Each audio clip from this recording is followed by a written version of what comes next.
Hello students, welcome to VL Academy. We are again here with new video of class 11th, The Portrait of Lady part 2. So let's begin the chapter. One day I announced that we were being given music lessons. एक दिन grandson ने announce किया कि अब उसे music lessons दिए जाएंगे school पे. She was disturbed, she was very disturb. जो ग्रैंड मदर थी यह सुन करके काफ़ी ज़्यादा डिस्टर्ब्ड हो गई. To her music had lived associations, it was the monopoly of our lords and beggars and not meant for gentlefolk. उनके अकॉर्डिंग जो ये वेस्टर्न म्यूजिक होता है बिल्कुल भी अच्छा नहीं होता, ये ठीक म्यूजिक नहीं होता है, सभ्य म्यूजिक नहीं होता है, यह बिल्कुल भी जेंटल फॉक नहीं होता है.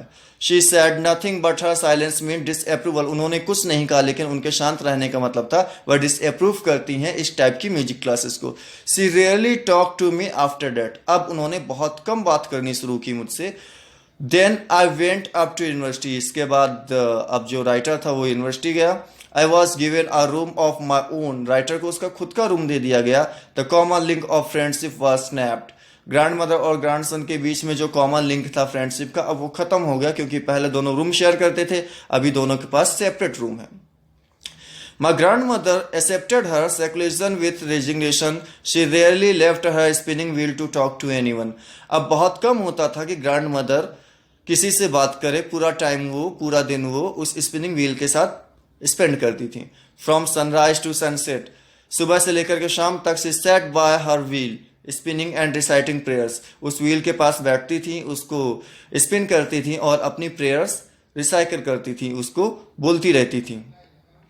Only in the afternoon she relaxed for a while to feed the sparrows while she sat in the veranda breaking the bread into little bits.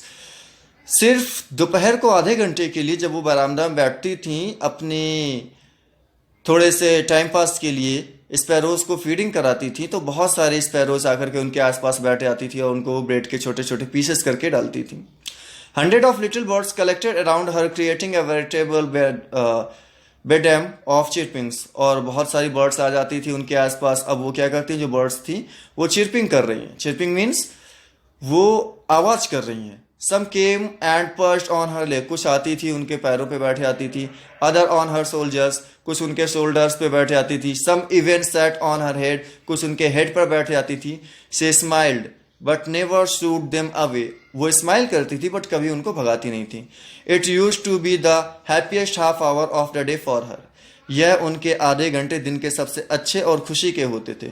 When I decided to go abroad for further studies, I was sure my grandmother would be upset.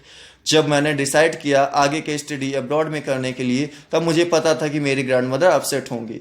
I would be away for 5 years. मैं 5 सालों के लिए दूर जा रहा था उनसे. And at her age one could never tell. और इस एज पे कोई भी उनको मेरे बारे में नहीं बताएगा. But my grand mother could see was not even sentimental. लेकिन जो ग्रैंड मदर थी वह बिल्कुल भी सेंटिमेंटल नहीं थी. She came to leave me at the railway station but did not talk or show any emotion. वह ग्रैंडसन को रेलवे स्टेशन पर ड्रॉप करने जरूर आई, बट उन्होंने कोई भी ऐसा इमोशन शो नहीं किया जिसकी वजह से कोई प्रॉब्लम हो और ऐसा फील हो कि वो दुखी हैं. Her mind was lost in prayer, her lips moved in prayer. उनका माइंड प्रेयर में खोया हुआ था और उनके जो लिप्स थे वह प्रेयर कर रहे थे. her finger were busy telling the beads of her rosary. और उनके जो फिंगर थे वो रोजरी जो माला होता है उसके जो मनके होते हैं उसको घुमाने में बिजी थे. Silently she kissed my forehead. बहुत ही शांति से उन्होंने मेरे फोरहेड को किस किया. and when I left I traced the moist imprint as perhaps the last sign of physical contact between us. यह लास्ट कॉन्टेक्ट था, लास्ट फिजिकल कॉन्टेक्ट था जो मेरे और ग्रैंड मदर के बीच में हुआ. But that was not so. After 5 years I came back home and was met by her at the station.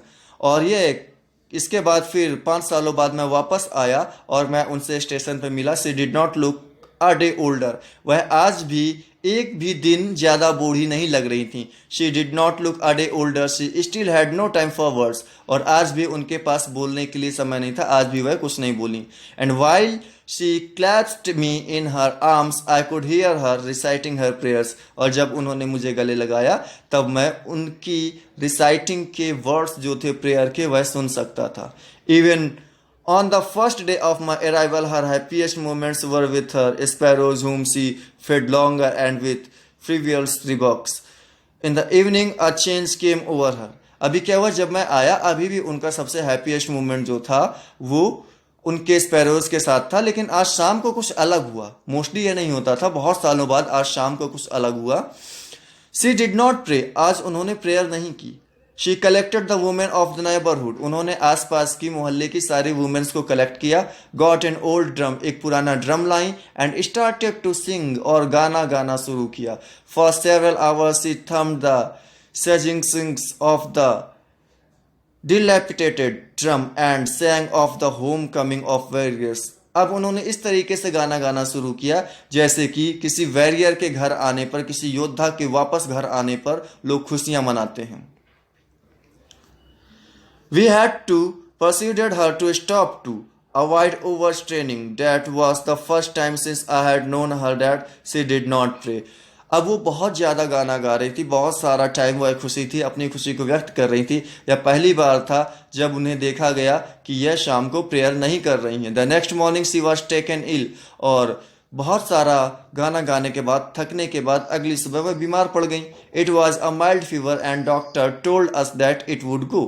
ये एक साधारण सा फीवर था, छोटा सा फीवर था, और डॉक्टर ने बोला कि यह ठीक हो जाएंगी, यह थोड़ी देर में चला जाएगा। But my grand mother thought differently, लेकिन जो ग्रैंड मदर थी वह दूसरे तरीके से सोच रही थी, उनके थॉट अलग थे। She told us that her end was near, उन्होंने बताया कि उनका अंत करीब है। She said that since only a few hours before the close of the last chapter of her life she had omitted to prayer. अब अपने जीवन के आखिरी चैप्टर को ख़त्म करने के पहले उन्होंने सबसे बात करनी बंद कर दी और वह पूरी तरीके से प्रेयर में डूब गई। She was not going to waste any more time talking to us। वह बिल्कुल भी टाइम वेस्ट नहीं करना चाहती थी हम लोगों से बात करके। But she ignored our protest, और लेकिन उन्होंने हमारा प्रोटेस्ट भी इग्नोर कर दिया। हमने उनको प्रोटेस्ट करने की कोशिश की बट उन्होंने हमारा प्रोटेस्ट भी इग्नोर कर दिया। शी ले peacefully in bed praying and telling her beads, वह शांति के साथ बेड पे लेट गई और अपनी प्रेयर करने लगी और अपने जो माला था उसको माला करने लगी, उसके जो मन के होते हैं उसको चलाने लगी। Even before we could suspect her lips stopped moving and the rosary fell from her lifeless fingers. हमें पता चलता इसके पहले ही उनके हाथ से माला नीचे गिर गया, उनकी लिप्स ने प्रेयर करने बंद कर दिए। Then we got and identified that उनकी डेथ हो चुकी है। A peacefully pallor spread on her face and we knew that she was dead। अब बहुत शांति के साथ हमको पता चला कि उनकी डेथ हो चुकी है। She lifted her off the bed and as it customary, उनको बेड से हम लोगों ने लिफ्ट किया और बेड से नीचे रखा जैसे कि हमारे कस्टम से होते हैं।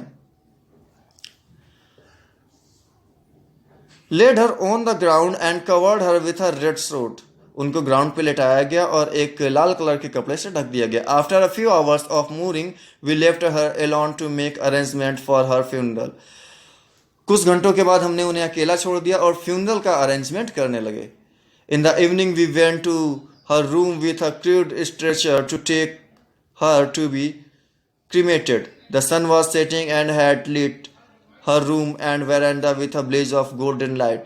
शाम हुई, धूप जाने वाली थी और बरामदा जो था पूरा गोल्डन लाइट से चमक रहा था। All over the veranda and in her room right up to where she lay dead and stiff draped in the red sword, thousands of sparrows sat scattered on the floor।